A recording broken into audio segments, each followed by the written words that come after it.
たかしくん請求されてた。なんだよそれ。喉乾いたジュースかそれなのにHalo semuanya, balik lagi di channel A Project. Pada video kali ini kita akan membahas soal cerita film Forget Me Not. Film ini dirilis pada tahun 2015 yang disutradarai oleh Kei Hiroe. Sebelum masuk ke videonya, alangkah baiknya Kalian tekan tombol like, comment, share, serta tekan tombol subscribe dan lonceng agar kalian tidak ketinggalan video-video kita yang berikutnya. Oke guys, gak usah banyak bicara dan atau banyak bacot, langsung saja kita masuk ke videonya. Hayo. Film ini dibuka di sebuah SMA yang menampakkan seorang siswa bernama Takashi bersama dua temannya cowok dan satu teman ceweknya Kanae, yang nampaknya mereka ini habis ujian ya. Lalu mereka jalan sambil ngobrol soal formulir bimbel musim panas, tapi mereka belum mengisi formulirnya. Temannya bilang yang penting masuk universitas terus jadi sarjana, lalu ngejek mereka yang gak punya impian. Nah, mereka ini kelas 3 ya, jadi harus nyiapin rencana kerja buat nantinya biar nggak bingung gitu. Malamnya di rumahnya, Takashi bingung mengisi formulir bimbelnya. Ia mengambil sebuah tas kecil dengan sesuatu di dalamnya. Lalu ia pergi naik sepeda sambil membawanya, entah mau kemana. Di perjalanan, dia menabrak seorang gadis dan menjatuhkan kalungnya serta membuat dirinya jatuh. Takashi langsung minta maaf dan memberikan kalung si gadis. Dengan malu-malu, perempuan itu langsung mengambilnya dan pergi. Keesokannya, saat sebelum pulang, guru Takashi mengumumkan libur musim panas terakhir mereka. Ya, akhirnya mereka pulang. Teman Takashi yang bernama Hiro memperkenalkannya pada seorang gadis. Saat gadis itu memperkenalkan diri, Takashi melihat gadis yang kemarin ia tabrak. Ia langsung lari mengejar gadis itu tanpa menghiraukan gadis tadi. Takashi baru tahu kalau gadis ini ada di sekolah yang sama dengannya. Takashi meminta maaf dan mengajaknya kenalan. Si gadis langsung mengajaknya. Nah, ke suatu tempat mereka main bola baseball lah. Takashi ngajak ngobrol dan ditanya dia kelas berapa. Si gadis bilang kalau dia di kelas 3D, dan si gadis ini tahu kalau Takashi di kelas 3C. Jadi kelas mereka sebelahan lah. Takashi lanjut tanya, apakah mereka pernah sekelas saat kelas 2? Dan Takashi bertanya nama gadis ini.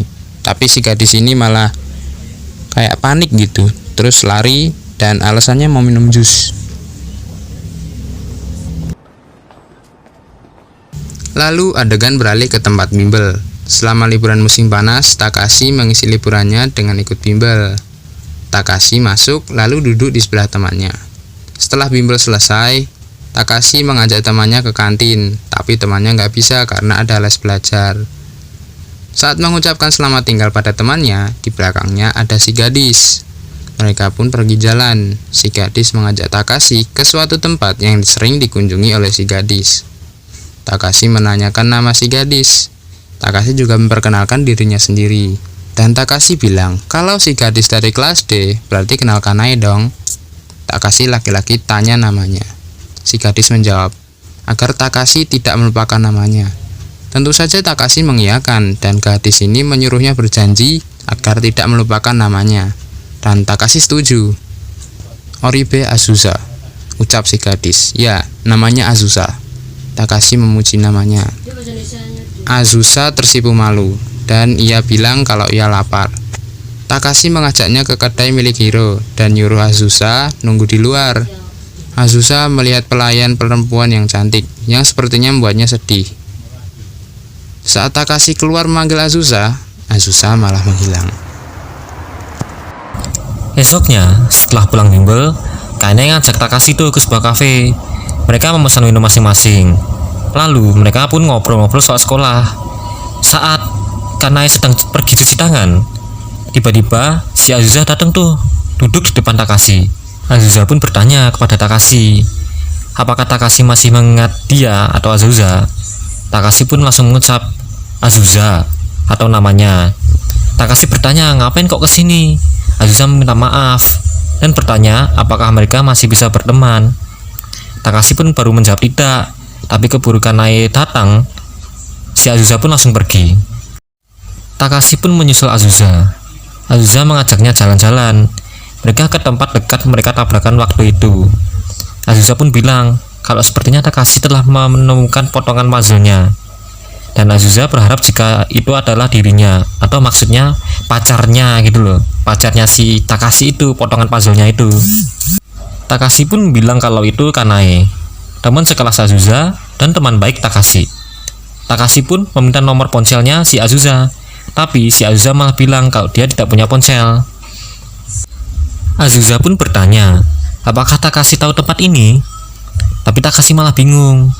Malamnya, mereka berpisah dan Takashi ingin mengantar Azusa ke rumahnya. Biar kalau dia mau ketemu Azusa, biar bisa langsung ke rumahnya si Azusa itu langsung. Akan tetapi, Azusa menolak.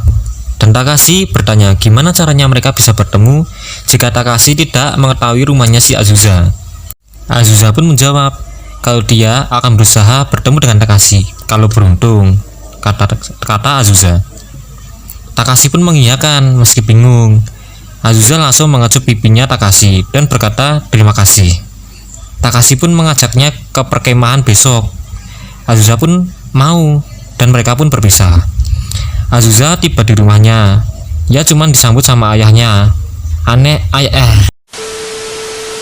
Saat Azusa mengucapkan selamat datang, ayahnya pun bingung saat menatap Azusa, seperti dia tidak mengenali anaknya sendiri gitu loh. Tidak mengenali si Azusa ini, padahal dia itu bapaknya. Nah, si Azusa pun langsung naik ke kamarnya. Lusanya, saat Takashi dan teman-temannya sedang berkemah, tiba-tiba Azusa datang tuh dan kawannya Takashi pun kaget.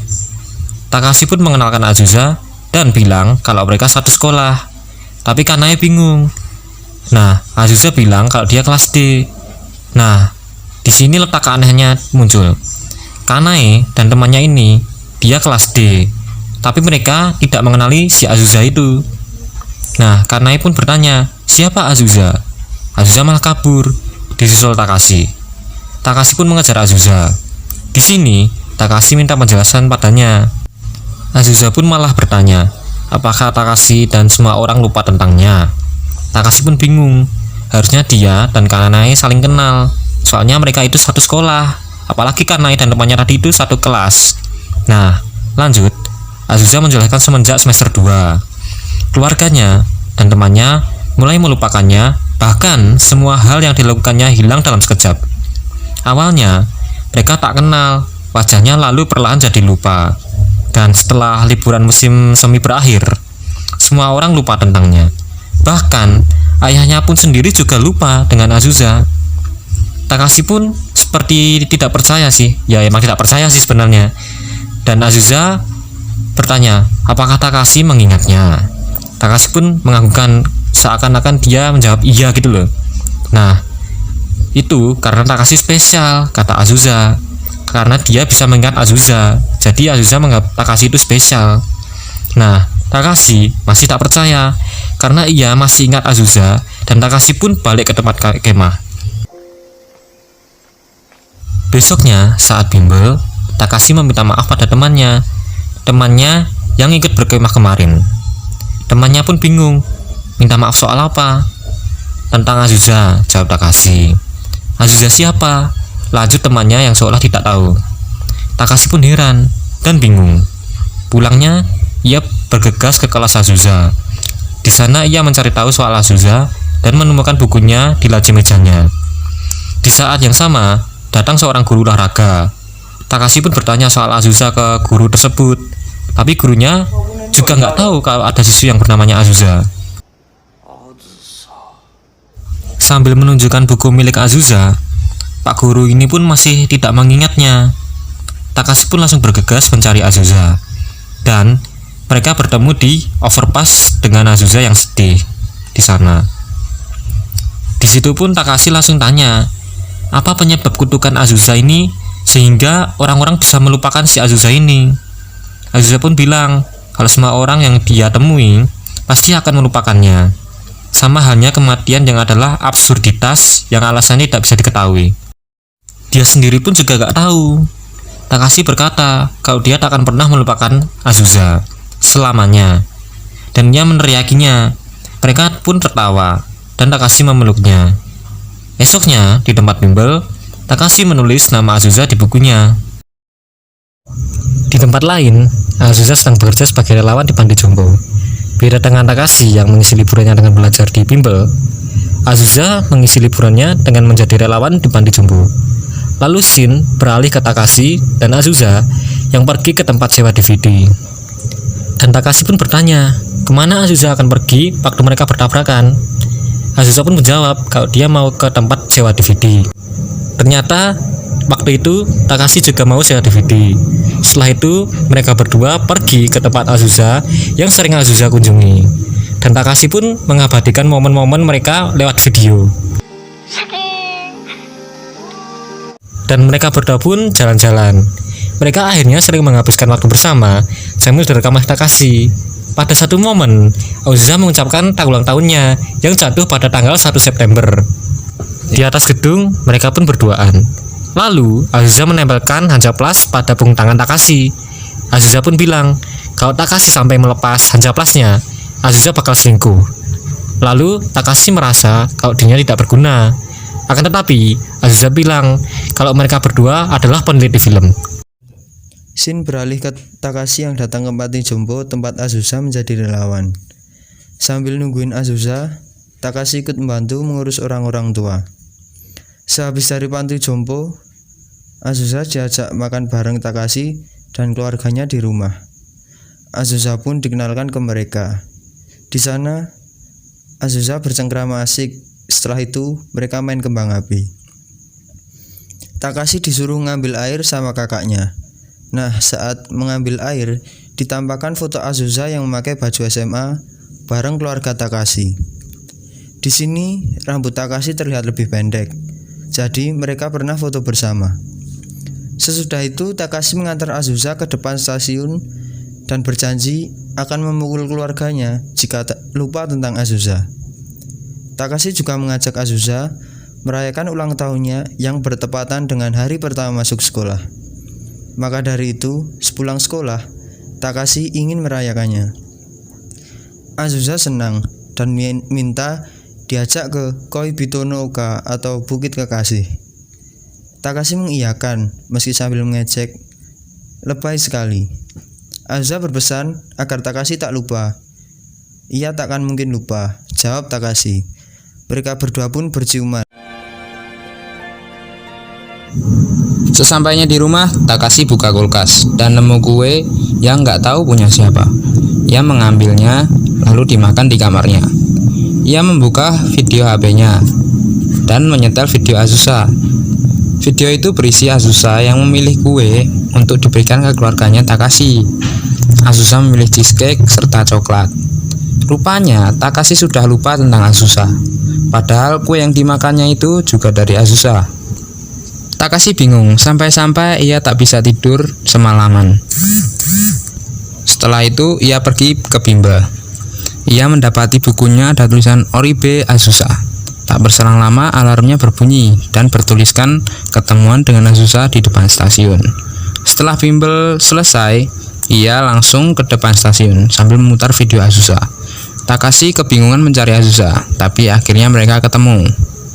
Azusa tanya mau kemana, tapi Takashi menjawab terserah. Azusa mengajaknya ke tempat biasanya. Di sana Azusa bertanya, apakah minggu depan bisa? Takashi ini sudah lupa. Azusa mengingatkan kalau mereka mau merayakan ulang tahunnya. Azusa ingin ke suatu tempat. Takashi tanya lagi, di mana? Ke Bukit Kekasih, kata Azusa. Lagi-lagi Takashi mengajaknya dengan kalimat yang sama. Lebay sekali. Azusa tahu kalau Takashi sudah lupa tentangnya. Ia hanya bisa menatap sedih ke arah Takashi. Lalu adegan beralih ke Panti Jompo. Seorang nenek membuatkan origami berbentuk ikan mas untuk Azusa dan pasangannya. Di tempat lain, Takashi selesai bimbel dan dia mau diajak ngobrol sama Kanae. Kembali lagi ke Panti Jompo, Azusa telah selesai bekerja. Terlihat di sini relawan lain merasa asing padanya. Azusa menyambut seorang kakek yang bernama Iwai. Pak Iwai ini juga pernah diajak berbincang sama Takashi waktu itu. Setelah pulang dari panti jompo, Azusa pergi ke rumah Takashi dan bertemu kakeknya Takashi. Setiap orang lupa tentang Azusa, bahkan kakaknya. Kakak Takashi bertanya namanya. Azusa sedikit sedih, tapi tetap menjawab. Anehnya, reaksi kakak Takashi seperti baru pertama kali lihat Azusa. Azusa menitipkan origami ikan tadi ke kakek Takashi. Tapi kakak Takashi menyuruh Azusa untuk menunggu di kamar Takashi saja.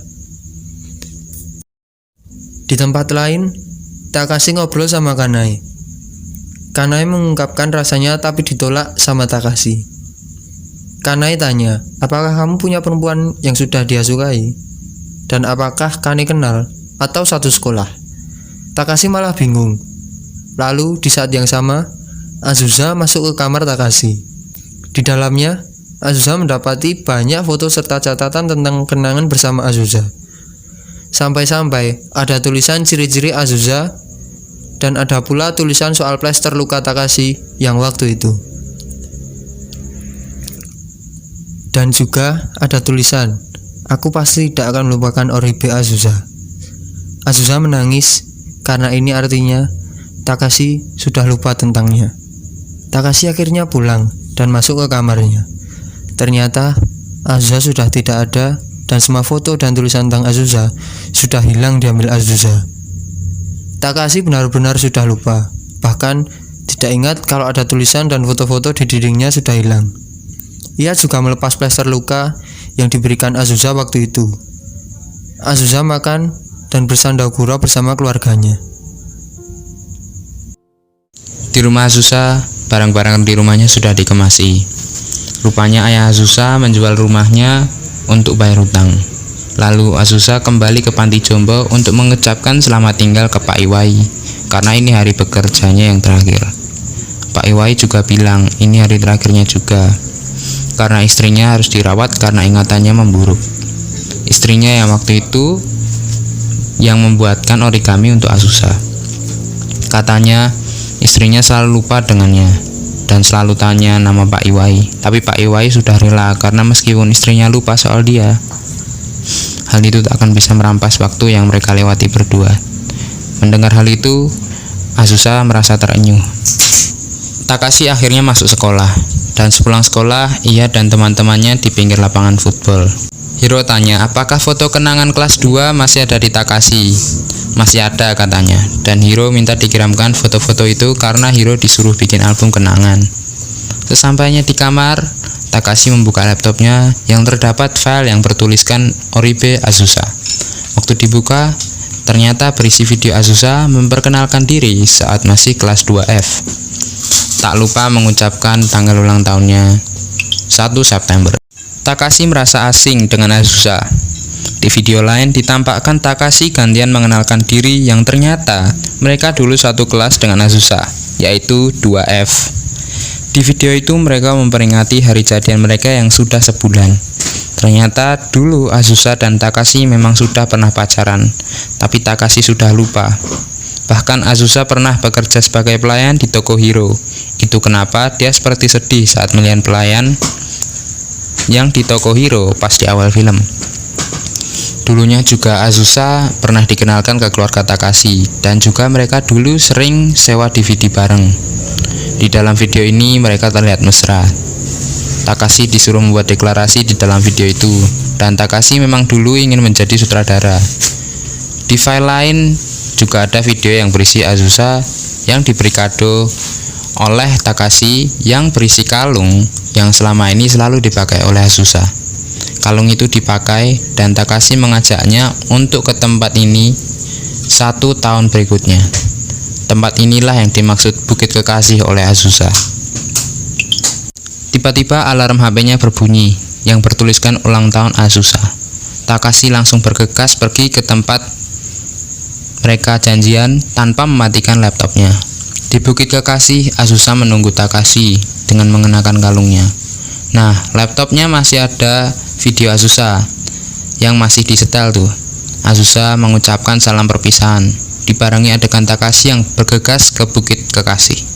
Azusa bilang kalau ia tak mau lagi melihat wajah Takashi yang sudah lupa dengannya, karena itu menyakitkan baginya.